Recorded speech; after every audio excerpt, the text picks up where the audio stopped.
BJP को मजबूती तो इससे मिलेगी। आने वाले लोकसभा चुनाव में महाराष्ट्र विकास अघाड़ी के लिए साहिल इससे बड़ा झटका कोई नहीं आया था।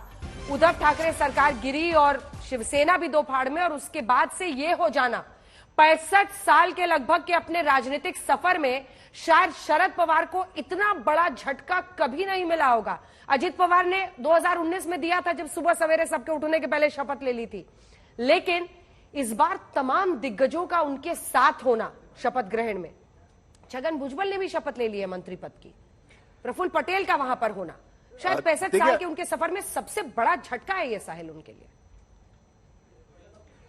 अंजना, शरद पवार को इससे पहले बहुत बड़े राजनीतिक झटके मिल चुके हैं, और लेकिन उसमें और इसमें फर्क यह है कि आज की स्थिति में उम्र उनके साथ में नहीं है। वो 84 साल के हो चुके हैं। जब वो झटके लगे थे तब वो राजनीतिक दृष्टि से युवा थे और इन झटकों का सामना करने के लिए तैयार थे। आज की स्थिति में उम्र उनके साथ में नहीं है, ये सबसे बड़ी बात है।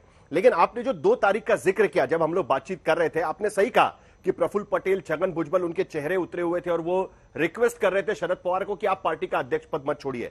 लेकिन अजीत पवार क्या कर रहे थे स्टेज से? अजीत पवार स्टेज से लोगों को यह कहने की कोशिश कर रहे थे कि शरद पवार ने तय कर लिया है, उन्हें जाने दीजिए, हम नया अध्यक्ष चुनते हैं। ये स्टेज से वो कहने की कोशिश कर रहे थे। लेकिन एक दूसरी बात मेरे ख्याल से हमारी बातचीत में निकल कर नहीं आई है। आपको याद होगा कि 1 साल पहले जब हम लोग इसी तरीके से बातचीत कर रहे थे एकनाथ शिंदे के बारे में, क्योंकि एकनाथ शिंदे 40 विधायक लेकर पार्टी से बाहर निकले थे और मुख्यमंत्री पद की शपथ ले रहे थे, क्या कहा था उन्होंने प्रेस कॉन्फ्रेंस में कि हमें एनसीपी से तकलीफ है, एनसीपी हमारी पार्टी को खत्म करने की कोशिश कर रही है। जहां पर शिवसेना स्ट्रांग है वहीं पर एनसीपी भी स्ट्रांग है, हमारी लड़ाई एनसीपी के साथ होने वाली है, और ऐसे में हम उद्धव ठाकरे को यह कहना चाहते हैं कि आप एनसीपी के साथ छोड़ दीजिए, हम पार्टी नहीं छोड़ेंगे, हम साथ में मिलकर बीजेपी के साथ सरकार बनाएंगे। और आज हम क्या देख रहे हैं कि एकनाथ शिंदे के नेतृत्व में एनसीपी वहां पर शपथ लेने जा रही है। यानी अब शिवसेना के विधायक क्या एनसीपी के साथ में संतुष्ट है? क्या शिवसेना एनसीपी के साथ शुरू होने वाली है? प्रेस कॉन्फ्रेंस शुरू होने वाली है। अजीत पवार पहुंच गए हैं। साहिल बने रहिए हमारे साथ, ये तस्वीरें हम आपको दिखा रहे हैं। कुछ ही देर में प्रेस कॉन्फ्रेंस की शुरुआत होने वाली है और बताया जा रहा है कि अजीत पवार वहां पर पहुंच चुके हैं। अजीत पवार के अगर पूरे राजनीतिक सफर को हम देखें तो वो भी अपने आप में बहुत दिलचस्प है और इस बात में कोई दो राय नहीं है। देखिए अजीत पवार आगे बढ़ रहे हैं कि अजीत पवार पे भ्रष्टाचार के अगर संगीन इल्जाम है तो लोगों के बीच उनकी लोकप्रियता और जमीनी नेता के तौर पर भी उनकी पहचान है साहिल, और उससे कोई इनकार नहीं कर सकता है। और यही वजह है कि वो कई मायनों में अगर शरद पवार के खिलाफ हुए बिल्कुल तो उसके मायने बहुत बड़े हो गए, क्योंकि जमीनी नेता है वो, अपने क्षेत्र में उनका जो दमखम चलता है उससे कोई इनकार नहीं कर सकता। देखिए, शरद पवार के बाद असली मायने में महाराष्ट्र की पार्टी में अगर कोई कैडर के पास टोकना पड़ेगा। रामदास आठवले महाराष्ट्र से ही नेता है, आइए आपको सुनाते हैं। इसलिए उन्होंने बैक टू पैवेलियन ऐसा निर्णय लिया, लेकिन तब से उनके मन में था कि भाई अपन बीजेपी के साथ जाना चाहिए। देवेंद्र फडणवीस के साथ उनके संबंध बहुत अच्छे थे और आखिर में उन्होंने जो निर्णय लिया है वो निर्णय सही निर्णय है। महाराष्ट्र के शरद पवार ने स्टेज जो शेयर किया था उसके बाद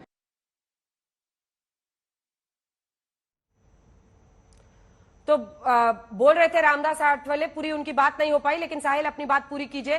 देखिए उस दिन के बाद जो अपनी बायोग्राफी भी लिख रहे थे शरद पवार, उसमें भी उन्होंने अजीत पवार ने जो सुबह सवेरे शपथ ली थी उसका जिक्र किया है और उस बारे में उन्होंने लिखा कि कांग्रेस के साथ सरकार बनाने के वक्त एक बार बैठक में मैंने भी अपना आपा खो बैठा था। ये खुद शरद पवार ने लिखा अपनी किताब में, क्योंकि कई बार बात समझ में नहीं आती थी, संभलती नहीं थी कांग्रेस पार्टी के नेताओं के साथ, मैंने भी अपना आपा एक बार खो दिया था।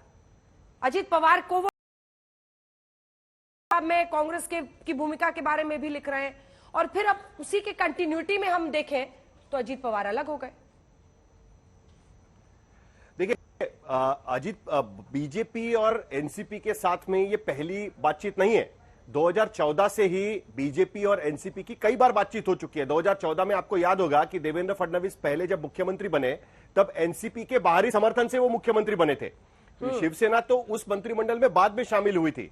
2017 में एक बार फिर यह बातचीत हुई थी कि एनसीपी क्या बीजेपी के साथ एनडीए में शामिल होने के लिए तैयार है। सुप्रिया सुले को केंद्र में मंत्री बनाया जाएगा, अजीत पवार को यहां पर डिप्टी चीफ मिनिस्टर बनाया जाएगा, लेकिन बात बनी नहीं। 2019 में एक बार फिर वो बातचीत शुरू हुई। आपको याद होगा कि इंडिया टुडे कॉन्क्लेव के इंटरव्यू में और उसके पहले मेरे साथ इंटरव्यू में भी देवेंद्र फडणवीस ने साफ शब्दों में कहा था कि शरद पवार से पूछकर ही अजीत पवार हमसे बातचीत कर रहे थे, लेकिन तब भी यह बात नहीं बन पाई थी। अब दोबारा देवेंद्र फडणवीस ने पिछले कुछ दिनों से यह कहना शुरू कर दिया था कि कैसे शरद पवार की जानकारी के साथ ही बीजेपी के साथ बातचीत चल रही थी और अजीत पवार को एक तरीके से विलन बनाया गया। यह बात देवेंद्र फडणवीस रखने की कोशिश कर रहे थे और इस सूरत में अजीत पवार का बीजेपी के साथ जाना यह तय था, सिर्फ वो कब जाएंगे यह देखना सिर्फ बाकी था। अजीत पवार एनसीपी में, महाविकास आघाड़ी में, अपोजिशन पार्टीज में बिल्कुल खुश नहीं थे। उनको लग रहा था कि अगर सत्ता की राजनीति करनी है तो आज की स्थिति में बीजेपी के साथ रहना में ही भलाई है। अगर बीजेपी के साथ नहीं रहेंगे तो सत्ता आती रहेगी और जाती रहेगी, बीजेपी के साथ रहेंगे तो सत्ता में रहने का सबसे ज्यादा चांस मिल सकता है और ऐसे में हम बीजेपी के साथ रहते हैं। यही कहकर अजीत पवार कई दिनों से पार्टी के भीतर विधायकों के नाम पर शरद पवार पर यह दबाव बनाने की कोशिश कर रहे थे कि हमको बीजेपी के साथ जाना चाहिए और आखिरकार वो बीजेपी के साथ चले गए। ये बात हमको भूलनी नहीं चाहिए अंजना। आप बिल्कुल ठीक कह रही है कि इसका बहुत बड़ा झटका ये महाविकास आघाड़ी को लगेगा, क्योंकि महाविकास आघाड़ी का विधानसभा में जो विरोधी पक्ष नेता है, विपक्ष का नेता है, वही अब सरकार